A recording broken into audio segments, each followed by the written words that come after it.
Haji pertama dan haji terakhir Nabi Sallallahu Alaihi Wasallam, Nabi haji hanya satu kali saja. Kemudian dikala Nabi Sallallahu Alaihi Wasallam melaksanakan ibadah haji wada pada tahun ke-10 Hijriah di bulan Zulhijjah, di akhir bulan Zulhijjah, Nabi Sallallahu Alaihi Wasallam pulang ke kota Madinah. Kemudian dikala Nabi Sallallahu Alaihi Wasallam sampai di kota Madinah di bulan Al-Muharram, di bulan Safar, di akhir bulan Safar, maka Nabi Sallallahu Alaihi Wasallam sudah mulai sakit-sakitan. Kenapa Nabi Sallallahu Alaihi Wasallam sakit di kota Islam?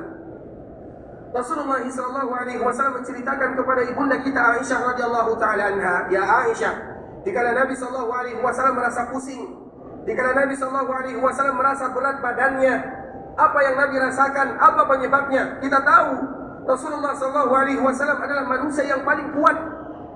Anas bin Malik radhiyallahu taala anhu menyebutkan, kalau seandainya kita bandingkan kekuatan kita dengan kekuatan baginda yang mulia, maka bandingan tersebut adalah 1:40. Kekuatan Nabi Sallallahu Alaihi Wasallam 30 kali lipat atau 40 kali lipat dibandingkan dengan kekuatan manusia biasa. Nabi itu orangnya kuat, kekuatan yang Allah berikan kepada baginda yang mulia. Namun Nabi tidak pernah memperlihatkan kekuatannya, karena memang Nabi diutus rahmatan lil alamin. Namun di akhir kehidupan Nabi Sallallahu Alaihi Wasallam, Nabi merasakan sakit kepala yang luar biasa. Nabi menyebutkan apa penyebabnya. Rasulullah Sallallahu Alaihi Wasallam memberitahukan kepada Aisyah radhiyallahu taala anha, ya Aisyah, ketahuilah, sesungguhnya yang membuat aku sakit adalah kejadian yang pernah aku alami dikala terjadi perang Khaybar. Siapa yang ingat kapan terjadi perang Khaybar?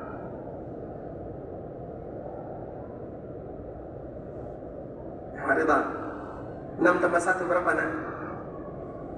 Tahun perang Khaybar terjadi pada tahun ke-7 Hijriah. Silakan nak nih, silakan. Masya Allah, silakan. Perang Khaybar terjadi pada tahun ke-7 Hijriah. Khalid. Masya Allah. Sini nak nih, Masya Allah.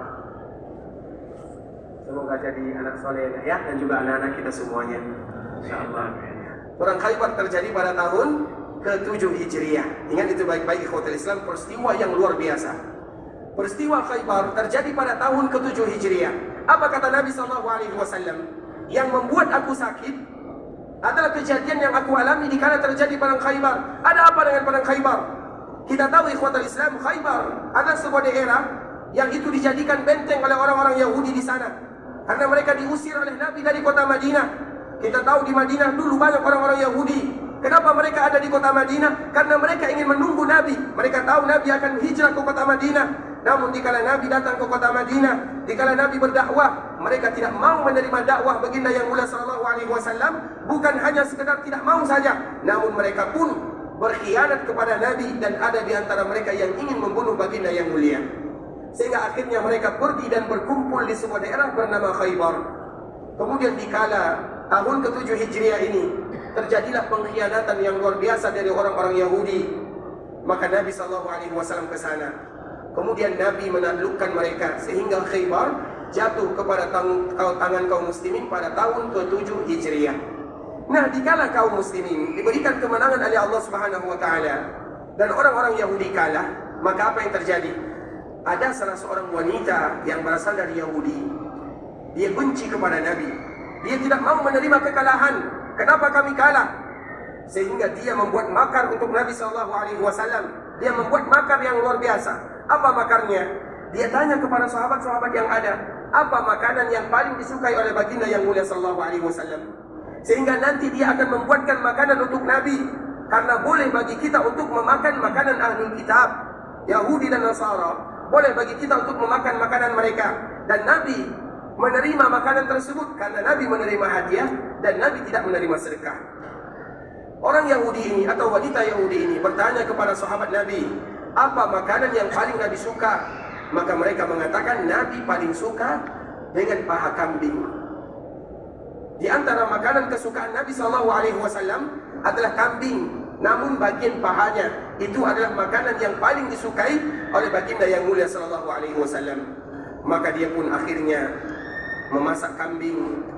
Kemudian dicarilah racun dicampurkan makanan tersebut dengan racun, terutama yang bagian pahanya, karena dia tahu bahwa Nabi paling suka yang bagian pahanya.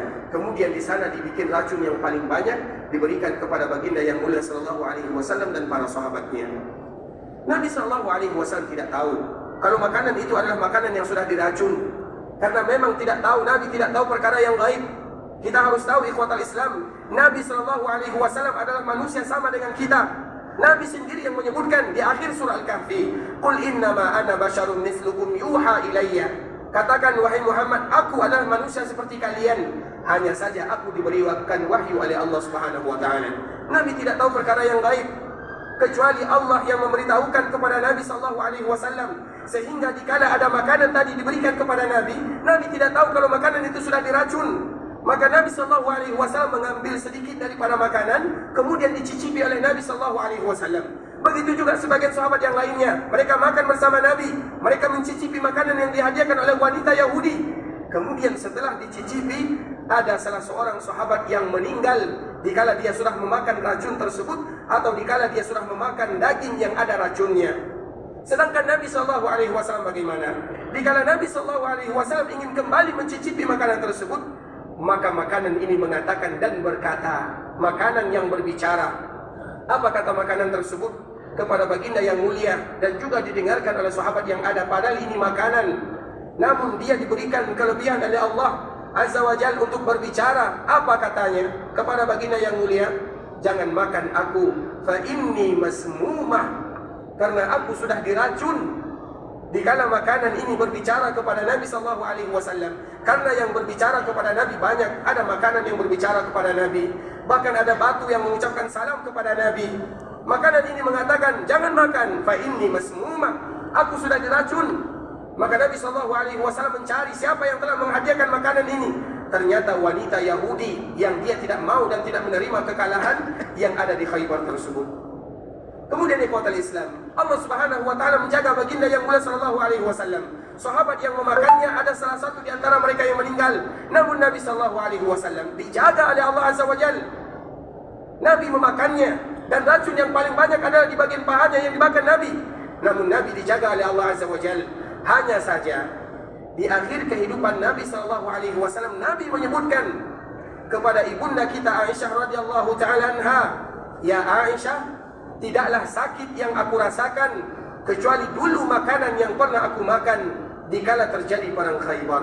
Coba bayangkan ikhwatul Islam, perang Khaybar terjadi pada tahun ke-7